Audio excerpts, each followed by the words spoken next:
សារនេះមានឈ្មោះថា Global Food Market ឬក៏ខ្ញុំចំណាំហៅតែផ្សារខ្មែរហ្នឹងណាបងប្អូនដោយសារអ្នកលក់90%នៅហ្នឹងគឺជាជនជាតិខ្មែរយើងទាំងអស់និយាយទៅបងប្អូនមកផ្សារហ្នឹងមិនខ្វះអីទេគឺមានគ្រប់មុខដូចស្តៀងយើងនៅស្រុកខ្មែរអញ្ចឹងលើកលែងតែបន្លែមួយចំនួនដូចជាបន្លែស្អំអីគឺអត់មានទេដោយសារ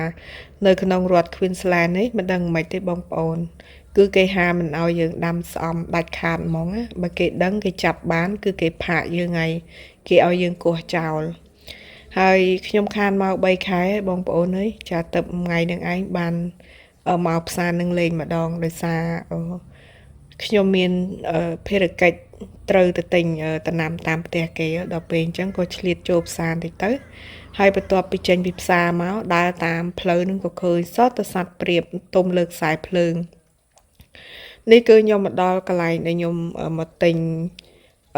ដំណាំដាំលើទឹកបងប្អូនយកទៅដាក់នៅក្នុងអាងចំត្រីខ្ញុំចានេះគេលក់តាមផ្ទះដែរអញ្ចឹងណាគេលក់នឹងធូរថ្លៃជាងកន្លែងហាងគេប៉ុន្តែក៏មិនធូរថ្លៃប្រហែលដែរ